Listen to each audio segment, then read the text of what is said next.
Hello student, structure of atom का video number 17 है।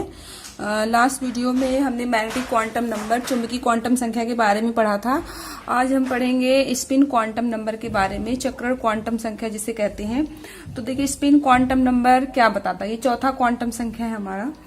तो स्पिन क्वांटम नंबर सबसे पहले इसको हम डिनोट करते हैं, डिनोटेड बाई यस से या फिर जो है MS से डिनोट करते हैं। स्पिन क्वांटम संख्या को, चक्रण क्वांटम संख्या को हम S से या MS से दर्शाते हैं। इसके अलावा स्पिन क्वांटम संख्या क्या बताता है, तो स्पिन क्वांटम नंबर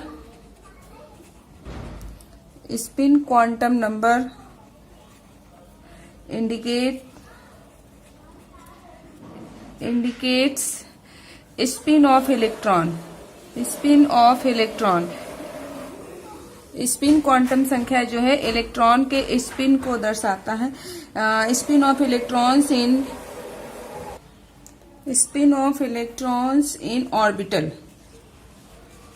ऑर्बिटल्स में जो इलेक्ट्रॉन है उनका स्पिन क्या है, कहने का मतलब वो अपवर्ड डायरेक्शन में है या इलेक्ट्रॉन डाउनवर्ड डायरेक्शन में, मतलब क्लॉकवाइज है या एंटी क्लॉकवाइज है।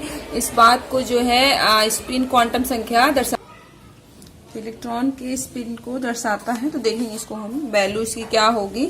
तो चौथा क्वांटम संख्या है हमारा स्पिन क्वांटम संख्या या चक्रण क्वांटम संख्या, जो कि इलेक्ट्रॉन ये दर्शाता है कि इलेक्ट्रॉन जो है ये क्लॉकवाइज है या एंटी क्लॉकवाइज है, मतलब इलेक्ट्रॉन अपवर्ड डायरेक्शन में है या डाउनवर्ड डायरेक्शन में है। तो उसके लिए स्पिन क्वांटम संख्या का मान क्या होगा इलेक्ट्रॉन के लिए। तो जैसे कि एक ऑर्बिटल में इलेक्ट्रॉन है हमारा, एग्जाम्पल ले रहे हैं। एक ऑर्बिटल में इलेक्ट्रॉन है, एक ऑर्बिटल है उसमें 2 इलेक्ट्रॉन है ऊपर की तरफ और दोनों इलेक्ट्रॉन इसमें भरे हुए हैं। तो जब इलेक्ट्रॉन जो है केवल अपवर्ड डायरेक्शन में हो, तो इस वाले ये स्पिन का अप डायरेक्शन है।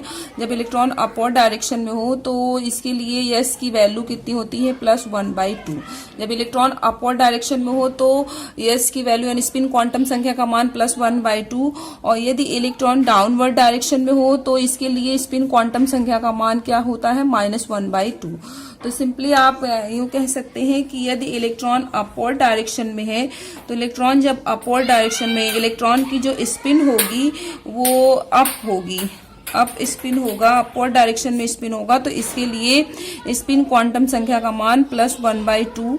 और जब इलेक्ट्रॉन डाउनवर्ड डायरेक्शन में हो, मतलब डाउन स्पिन हो, इलेक्ट्रॉन की स्पिन डाउन होती है, तो उस केस में S की वैल्यू -1/2।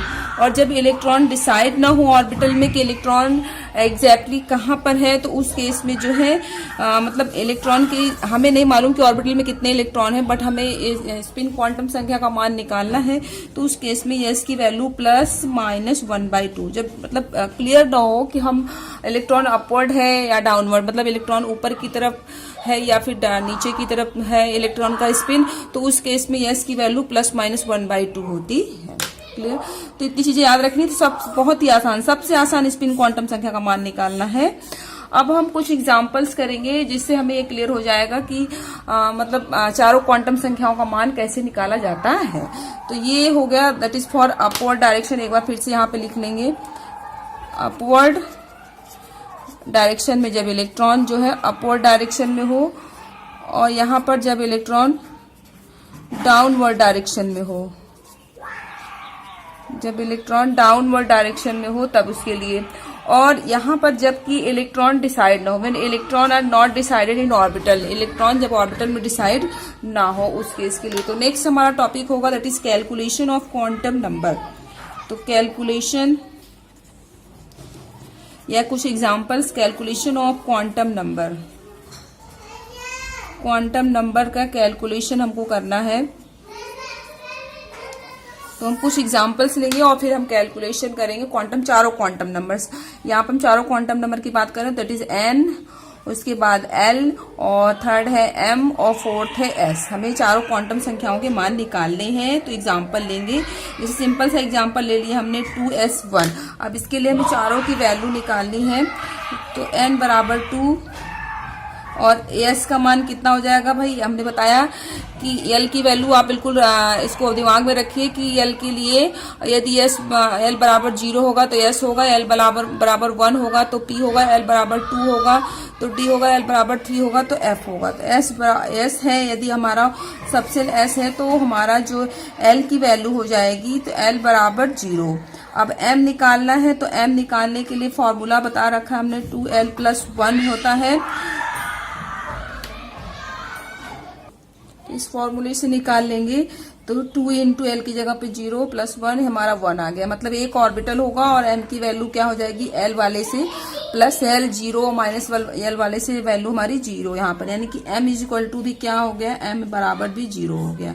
तो n बराबर 2 हो गया, l जो है 0 हो गया, m बराबर 0 हो गया। अब हमें इलेक्ट्रॉन देखना है, तो देखिए 2s1 यानी कि इसमें कितने इलेक्ट्रॉन है, एक इलेक्ट्रॉन है और ऊपर की तरफ। पहले इलेक्ट्रॉन अपवर्ड डायरेक्शन में भर जाते हैं, जब इलेक्ट्रॉन बचते हैं तब डाउनवर्ड डायरेक्शन में हम भरते हैं। तो एक इलेक्ट्रॉन है तो पहले हमने अपवर्ड डायरेक्शन में रख दिया, तो इलेक्ट्रॉन अपवर्ड डायरेक्शन में है तो इसलिए s की वैल्यू क्या हो जाएगी, +1/2। क्लियर, इस तरीके से हम निकाल लेंगे। इस तरीके से क्रम में हम कई एग्जाम्पल लेंगे ताकि क्वांटम संख्या या क्वांटम नंबर हमें निकालने आ जाए, कोई प्रॉब्लम ना हो। एग्जाम्पल नंबर 2 जैसे हमने ले लिया 3p3 ले लिया, अब इसके लिए निकालना है हमको, तो n बराबर कितना हो जाएगा, दैट इज 3, n बराबर 3, l बराबर 1 हो जाएगा क्योंकि p है, तो p के लिए l का मान 1 होता है। अब m की वैल्यू निकाल ले 2l + 1 फॉर्मूले से, तो 2 × l की जगह पर 1 + 1 यानी कितने, 3 ऑर्बिटल मिल गए। m बराबर 3 मिल गया, तो 3 ऑर्बिटल है तो 3 ऑर्बिटल बना लेंगे। अब इलेक्ट्रॉन की फिलिंग कर दें, तो कितने इलेक्ट्रॉन है, 3 इलेक्ट्रॉन है, 1 2 3, 3 इलेक्ट्रॉन हमने भर दिए।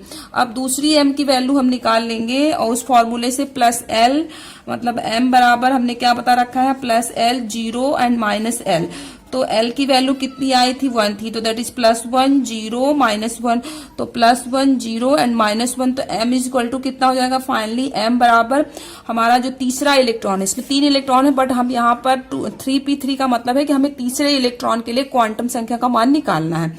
तो 3p3 यानी थर्ड इलेक्ट्रॉन, ये 1 2 3 तीसरा इलेक्ट्रॉन है, इसका मतलब m = -1 हो जाएगा। और s की वैल्यू निकालनी है, तो s मतलब कि स्पिन क्वांटम संख्या का मान, तो इलेक्ट्रॉन अपवर्ड डायरेक्शन में तीसरा इलेक्ट्रॉन, अंतिम इलेक्ट्रॉन की बात करेंगे हम, अंतिम इलेक्ट्रॉन को देखते हुए m का मान। देखिए n और l की वैल्यू निकालने के लिए हमें इलेक्ट्रॉन की फिलिंग करना, मतलब इलेक्ट्रॉन भरना ऑर्बिटल में जरूरी नहीं है, बट यदि हमें m का और s का मान निकालना है तो हमें इलेक्ट्रॉन ऑर्बिटल में भरने आना चाहिए और अंतिम इलेक्ट्रॉन की वैल्यू निर्भर करती है, मतलब अंतिम इलेक्ट्रॉन पर m और s की वैल्यू डिपेंड करती है। तो s बराबर अपवर्ड डायरेक्शन में इलेक्ट्रॉन है, लास्ट वाला इलेक्ट्रॉन, तो +1/2, ये हो गई s की वैल्यू। ठीक है, इसी क्रम में हम तीसरा एग्जाम्पल लेते हैं। देखिए अब जैसे हमारे पास है 2s, जैसे हमने एग्जाम्पल ले लिया, दैट इज 2s। अब यहाँ पर देख रहे हैं आप कुछ अधूरा है, मतलब इलेक्ट्रॉन नहीं है। ये क्या है, देखिए सिंपल सा अगर हम इसको देखें तो ये जो 3 है ये क्या है, ये प्रिंसिपल क्वांटम, ये मुख्य क्वांटम संख्या को बता रहा है, और p क्या है, ये सबसेल को बता रहा है, मतलब दिगंशी क्वांटम संख्या को बता रहा है। 3 क्या है, ये इलेक्ट्रॉन को बता रहा है, मतलब ये बता रहा है कि p ऑर्बिटल में 3 इलेक्ट्रॉन है, p में 3 इलेक्ट्रॉन उपस्थित हैं। तो अब यहाँ पर देखें तो यहाँ पर मुख्य क्वांटम संख्या 2 हो गई और सबसेल उपकोष हमारा s हो गया, लेकिन इलेक्ट्रॉन नहीं, हमारी जो है यहाँ पर इलेक्ट्रॉन निर्धारित नहीं है। तो इसके लिए हम कैसे निकालेंगे, देखिए तो यहाँ पर n की वैल्यू कितनी हो जाएगी, 2 हो जाएगी, l की वैल्यू 0 हो जाएगी क्योंकि s है, इसी क्रम में m की वैल्यू भी 0 हो जाएगी। और जब हम बात करें s की, तो इलेक्ट्रॉन नॉट डिसाइडेड, इलेक्ट्रॉन नहीं क्लियर है कि 1 है कि 2 है, कितना इलेक्ट्रॉन ना क्लियर हो तो s बराबर +-1/2 लिख देते हैं। ठीक है, इसी तरीके से नेक्स्ट है हमारा, नेक्स्ट हमने ले लिया जैसे 4f5 है। अब हमें इसके लिए निकालना है चारों क्वांटम संख्या का मान। तो देखिए चारों क्वांटम संख्या का मान इसके लिए निकालना है, तो n बराबर क्या होगा बताएं, 4 होगा, l बराबर क्या हो जाएगा, 3 हो जाएगा क्योंकि 0 1 2 3 s p d f, ऐसे याद रखिए l बराबर, क्योंकि भाई आप याद रखें l 0 1 2 3 और इसी तरीके से आप याद रखें s p d and f, इस टेबल को याद रखिए ताकि आपको कोई कंफ्यूजन ना हो, बड़े आराम से निकाल लेंगे। तो n की वैल्यू और l की वैल्यू आसानी से आप निकाल सकते हैं सिंपली याद करके कि l बराबर 0 1 2 3 और जो है 0 की जगह पर s, 1 की जगह पर p और 2 3 d के लिए 3 f के लिए। अब हमें 2 वैल्यू हमारी निकल गई, n की वैल्यू निकल गई और एल की वैल्यू निकल गई। अब हमको एम निकालना है, तो एम के लिए हमने दो फॉर्मूले बताए हैं, तो एम के लिए दोनों फॉर्मूले याद रखें। कौन कौन से देखें, एम के लिए हमने एक फॉर्मूला बताया है 2l+1, इससे निकालना है, और एक एम की वैल्यू निकालनी है +l 0 एंड -l, इससे निकालना है। तो दोनों को अप्लाई करते हुए हम एम की वैल्यू चुंबकीय क्वांटम संख्या का मान निकालते हैं। तो एम बराबर देखिए 2 इंटू एल की जगह पर क्या लग देंगे 3+1, दैट मीन्स कि कितने आ गए आपके 7। तो ये इंडिकेट कर रहा है, ये एम की वैल्यू बता रहा है कि एफ सबसेल में, एफ उपकोष में 7 ऑर्बिटल होते हैं। ठीक है, अब हम दूसरी वैल्यू निकाल लें +l 0 -l से, तो हम इससे निकालेंगे। देखिए वैल्यू क्या आ जाएगी, एल बराबर कितना है 3 है, तो दैट इज +3 +2 +1 0 -1 -2 एंड -3। अब देखिए दोनों वैल्यू को लेते हुए, एम की दोनों वैल्यू को यूज करते हुए, तो पहली वैल्यू को यूज करके हम पहले ऑर्बिटल बना लें। ऑर्बिटल कितने हो गए 7, 1 2 3 4 5 6 7, 7 इलेक्ट्रॉन हो गए। दूसरी वैल्यू का मतलब एम के पहले फॉर्मूले से जो मान निकलेगा वो ऑर्बिटल को बताएगा कितने ऑर्बिटल हैं। एम के दूसरे फॉर्मूले से जो मान निकलेगा वो ये बताएगा कि प्रत्येक ऑर्बिटल के लिए एम की वैल्यू कितना होगा, एम का मान कितना होता है। तो एम बराबर 7 आया, मतलब 7 ऑर्बिटल बना लिए। अब दूसरी एम की वैल्यू से प्रत्येक ऑर्बिटल के नीचे एम का मान रख दें, दैट इज +3 +2 +1 0 -1 -2 एंड -3।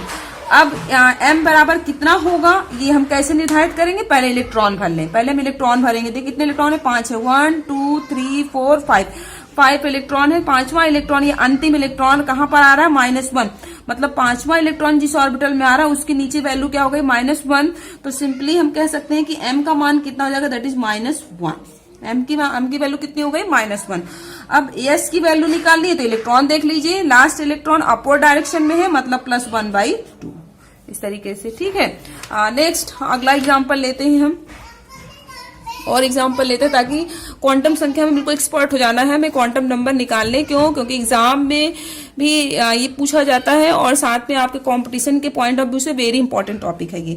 तो नेक्स्ट हमारा दैट इज 3d8 ले लिया हमने, मान लिया हमने 3d8 ले लिया। अब हमको इसके लिए चारों क्वांटम संख्या का मान निकालना है।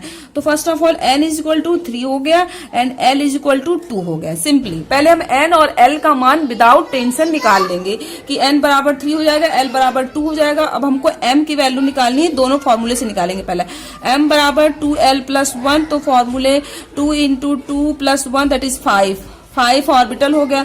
दूसरे से निकालेंगे तो 2 है, दैट इज +2 +1 0 -1 -2, तो 5 ऑर्बिटल बना ले पहले, 1 2 3 4 5, और पांचों ऑर्बिटल बना करके उसके नीचे मान रख दे +2 +1 0 -1 -2। अब हम इसमें ऑर्बिटल में इलेक्ट्रॉन भर दें, कितने इलेक्ट्रॉन है 8।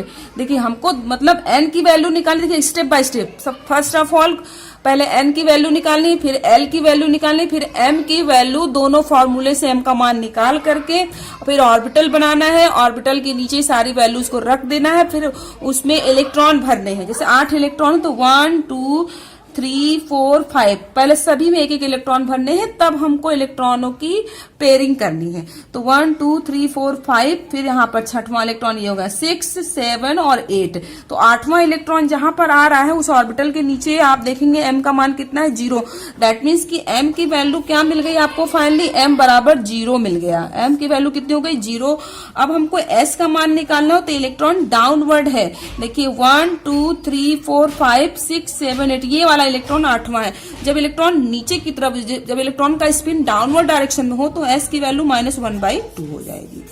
ठीक है, तो आई थिंक आपको क्वांटम संख्या निकालने आ गया होगा, और क्वांटम संख्या पे जितना ज्यादा आप प्रैक्टिस करेंगे क्वांटम संख्या उतनी आसानी से निकलने लगेगा। कुछ भी नहीं करना, पहले n की वैल्यू निकालनी है, l की वैल्यू निकालनी है, फिर m की वैल्यू निकालनी है, s की। n बताता है, n क्या बताता है, कोष को बताता है, इलेक्ट्रॉन के कोष को, और l क्या बताता है, इलेक्ट्रॉन के उपकोष को बताता है। m क्या बताता है, m ये बताता है कि उस उपकोष में कितने ऑर्बिटल हैं और प्रत्येक ऑर्बिटल के लिए m का मान क्या होगा। और s ये बताता है कि उस ऑर्बिटल में जो इलेक्ट्रॉन, अंतिम इलेक्ट्रॉन है, उसका डायरेक्शन अपवर्ड है या डाउनवर्ड है। अपवर्ड होने पे +1/2, डाउनवर्ड होने पे -1/2। जब इलेक्ट्रॉन निर्धारित ना हो तो उस केस में s बराबर ±1/2। ठीक है। n की वैल्यू बहुत ही आसान है निकालना, जो भी ऑर्बिटल दिया होगा उसके आगे 1 2 3 4 जो लिखा हो वो आपकी n की वैल्यू हो गई। l की वैल्यू उससे भी ज्यादा आसान है निकालना, l बराबर 0 1 2 3 s p d f मान निकालें। मतलब यदि s है, s सबसेल है, s उपकोष है तो l बराबर 0 होगा। यदि हमारा जो है p उपकोष है तो l बराबर 1 होगा, d होने पर 2 होगा, f होने पर 3 होगा। ये हो गया। n और l सिंपली निकालने के बाद थर्ड स्टेप हम क्या करेंगे, m की वैल्यू निकालेंगे। तो m की वैल्यू दो फॉर्मूले से निकालेंगे, एक m is equal to 2l+1 के मान से, जो ये बताता है कि m मतलब उस उपकोष में कितने ऑर्बिटल हैं, जो मतलब 2l+1 से जो m की वैल्यू आती है वो ऑर्बिटल की संख्या को दर्शाता है।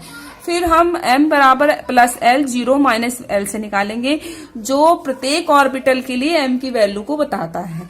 फिर हम ऑर्बिटल बना करके उसमें इलेक्ट्रॉनों की फिलिंग करेंगे। अंतिम इलेक्ट्रॉन जहां पर आएगा उस ऑर्बिटल के लिए जो m का मान होगा वही उस क्वांटम संख्या में, मतलब उस ऑर्बिटल के लिए मैग्नेटिक क्वांटम संख्या का मान होगा। फिर अंतिम इलेक्ट्रॉन को हम देखेंगे कि वो अपवर्ड है कि डाउनवर्ड है, तो उस आधार पर हम स्पिन क्वांटम संख्या का मान निकाल लेते हैं। ठीक है, अब हम नेक्स्ट आ जाते हैं। नेक्स्ट हमारा टॉपिक है that is poly exclusion principle. Next topic है हमारा poly exclusion principle. Poly exclusion principle या पॉली का अपवर्जन सिद्धांत। पॉली का अपवर्जन, देखिए 3 सिद्धांत है।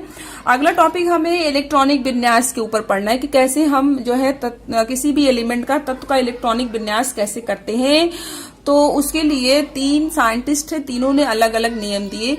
एक पहला है हमारा जो है पॉली का अपवर्जन नियम, फिर दूसरा नियम पढ़ेंगे हुंड का सिद्धांत, और तीसरा जो नियम है अब्बाहू का सिद्धांत। तीनों नियम को जब हम पढ़ लेते हैं तो इलेक्ट्रॉनिक कॉन्फ़िगरेशन करना बहुत ही आसान हो जाता है, क्योंकि जो इलेक्ट्रॉनिक कॉन्फ़िगरेशन है वो इन्हीं तीनों सिद्धांत पर आधारित है। तो पहला हमारा क्या है, पॉली एक्सक्लूजन प्रिंसिपल, पॉली का अपवर्जन नियम। तो पॉली ने अपने सिद्धांत में ये कहा कि किसी भी ऑर्बिटल में उपस्थित दोनों इलेक्ट्रॉन की चारों क्वांटम संख्या का मान एक समान नहीं हो सकता। मतलब सिंपल सा ये कह रहे हैं कि यदि किसी एक ऑर्बिटल, मतलब एक ऑर्बिटल में 2 इलेक्ट्रॉन उपस्थित हैं तो दोनों इलेक्ट्रॉनों के लिए n, l, m और s, इन चारों क्वांटम संख्याओं का मान इक्वल नहीं हो सकता, बराबर नहीं हो सकता। किसी न किसी एक क्वांटम संख्या का मान दूसरे से डिफरेंट होगा। जैसे तो सबसे पहले what is poly exclusion principle या पॉली का अपवर्जन नियम किसे कहते हैं। तो देखिए अकॉर्डिंग टू पॉली ने क्या कहा, या इस प्रिंसिपल के अकॉर्डिंग क्या है कि no two electrons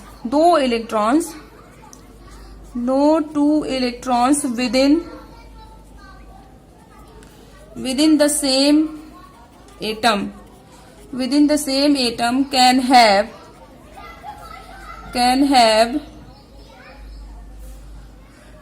have the same values for the four quantum number। तो पॉली ने कहा कि दोनों इलेक्ट्रॉनों, किसी एक ऑर्बिटल में एटम में 2 इलेक्ट्रॉनों के लिए चारों क्वांटम संख्या का मान बराबर नहीं हो सकता है। तो इसको एग्जाम्पल से देखेंगे तो हमको समझ में आएगा। जैसे हमने एग्जाम्पल ले लिया 2s1 और दूसरा एग्जाम्पल ले लिया हमने 2s2। ये हमने एग्जाम्पल ले लिए, 2 एग्जाम्पल ले, 2s1 2s2। अब हम देखें 2s1 2s2 अलग अलग हम ऑर्बिटल लिख रहे हैं, बट ये दोनों इलेक्ट्रॉन एक ही जो है ऑर्बिटल में है। एक इलेक्ट्रॉन अपवर्ड है, एक इलेक्ट्रॉन डाउनवर्ड है। तो 2s1 है, 2s2 है। देखिए 2 अगर 1 2 भूल जाए, 2s देखे तो सेम हुआ, बस 1 और 2 का फर्क है। तो देखिए क्या होगा, इसके लिए n की वैल्यू क्या हो जाएगी, देखिए चारों क्वांटम संख्या का मान निकालें तो n बराबर 2 हो गया, l बराबर 0 हो गया, m बराबर भी 0 हो जाएगा। फॉर्मूले से निकाल लेंगे, 2l+1 फॉर्मूले से निकालेंगे, 1 ऑर्बिटल आएगा और l के मान से प्लस l 0 माइनस l से आपका m बराबर 0 आ जाएगा। और s की वैल्यू निकाल लें तो s देखिए इलेक्ट्रॉन, अब इलेक्ट्रॉन भर ले भाई, एक ऑर्बिटल है, 0 हो गया m का मान, और इलेक्ट्रॉन एक है अपवर्ड डायरेक्शन में है तो +1/2 हो गया। क्या हो गया इसका स्पिन क्वांटम संख्या का मान +1/2। इसी तरीके से 2s2 के लिए देखेंगे तो n इज इक्वल टू 2 हो जाएगा, l is also equal to 0 and m is also 0। मतलब n बराबर 2 हो गया, l बराबर 0 हो गया, m बराबर 0। मतलब हम क्या देख रहे हैं, देखिए सिमिलरिटी क्या है कि 2s1 और 2s2 में n, l और m की वैल्यू सेम है। देखिए हम ध्यान से देखें तो n, l और m की वैल्यू सेम है। अब s की बारी है, हमें स्पिन क्वांटम संख्या का मान निकालना है। तो देखिए यहाँ पर दो इलेक्ट्रॉन, एक इलेक्ट्रॉन ऊपर की तरफ, एक इलेक्ट्रॉन नीचे की तरफ। तो अंतिम इलेक्ट्रॉन नीचे की तरफ है, डाउनवर्ड डायरेक्शन में, तो s की वैल्यू -1/2। तो आप देख सकते हैं कि पॉली ने कहा कि एक ऑर्बिटल में दोनों इलेक्ट्रॉनों के लिए चारों क्वांटम संख्या का मान समान नहीं हो सकता। और वास्तव में ये बात हम एग्जाम्पल से देख सकते हैं कि 2s1 और 2s2 में n, l और m इन तीनों क्वांटम संख्याओं का मान तो समान है, लेकिन s क्वांटम संख्या का मान अलग है। देखिए 2s1 के लिए +1/2 और 2s2 के लिए -1/2। दैट मीन्स ये इंडिकेट करता है कि दोनों इलेक्ट्रॉनों में से दोनों इलेक्ट्रॉनों के लिए किसी न किसी एक क्वांटम संख्या का मान डिफरेंट होगा। चारों क्वांटम संख्याओं के मान समान नहीं हो सकते। और ये जो प्रिंसिपल था इनका कहने का क्या, ये ऐसा क्यों कहा, इसका मतलब ये इन्होंने इस बात से ये सिद्ध होता है कि एक ऑर्बिटल में दोनों इलेक्ट्रॉन एक डायरेक्शन में नहीं रह सकते। मतलब एक ऑर्बिटल में दोनों इलेक्ट्रॉन जो है, दोनों इलेक्ट्रॉनों का स्पिन जो है वो एक डायरेक्शन में नहीं होता है, एक अपवर्ड होता है तो एक डाउनवर्ड होता है। ये इस बात को इंडिकेट कर रहा है कि एक ऑर्बिटल में दो इलेक्ट्रॉन होंगे, पर दोनों इलेक्ट्रॉनों में से एक इलेक्ट्रॉन ऊपर की तरफ स्पिन और दूसरा इलेक्ट्रॉन जो है उसका स्पिन नीचे की तरफ होता है। क्लियर? इसी तरीके से जैसे हमने ले लिया, हम और भी एग्जांपल ले सकते हैं इसमें। जैसे हमने ले लिया 2p1 and 2p2, 2p1 and 2p2 ले लिया हमने। 2p1, 2p2 और 2p3 ले सकते हैं। 2p1, 2p2, 2p3। तो देखिए सबसे पहले हम इसके लिए देखते हैं। तो n बराबर, अब देखिए n बराबर क्या हो जाएगा, 2 हो जाएगा, l बराबर 1 हो जाएगा, m बराबर 2l+1 फॉर्मूले से 3 आ गया। तो 3 ऑर्बिटल हमने बना लिए, इलेक्ट्रॉन भर दिया 1 और दूसरे फॉर्मूले से +1 0 -1 वैल्यू निकल गई। दैट मीन्स कि +1 0 -1। अब इलेक्ट्रॉन कहाँ पर है, पहले वाले ऑर्बिटल में। तो m बराबर कितना हो जाएगा, दैट इज +1, m हो गया +1। और जब हम s की वैल्यू निकालेंगे तो इलेक्ट्रॉन अपवर्ड में है, दैट मीन्स कि +1/2 हो जाएगा। अब इसके लिए वैल्यू निकाले हम, देखिए तो n बराबर 2 हो गया, ठीक है, l बराबर भी 1 हो गया, ठीक है, m बराबर निकाला हमने 2l+1 बराबर 3 हो गया। ऑर्बिटल बना लेंगे 3 हम। अब इलेक्ट्रॉन भर दे 1 2 इलेक्ट्रॉन, फिर हमने इससे निकाला तो +1 0 -1, तो +1 0 -1। तो m बराबर यहाँ पर +1 नहीं बल्कि 0 हो गया। देखिए m की वैल्यू अलग हो गई, s बराबर भी +1/2। तो यहाँ पर किसकी वैल्यू अलग है, यहाँ पर देखेंगे तो यहाँ पर m की वैल्यू अलग हो गई। यहाँ पर +1 था, यहाँ पर 0। मतलब चारों क्वांटम संख्या में से किसी न किसी एक क्वांटम संख्या का मान अलग होगा, चारों एक बराबर नहीं होंगे। जैसे हम यहीं पर और एग्जाम्पल ले सकते हैं। 2p3 है तो n बराबर 2 हो गया, l बराबर 1 हो गया, m बराबर निकाले तो ऑर्बिटल बना ले। देखिए इलेक्ट्रॉन 1 2 3, तो +1 0 -1, यानी m बराबर कितना आ गया, -1, s बराबर +1/2। तो आप देख रहे हैं कि अलग है। तो बाकी का हम नेक्स्ट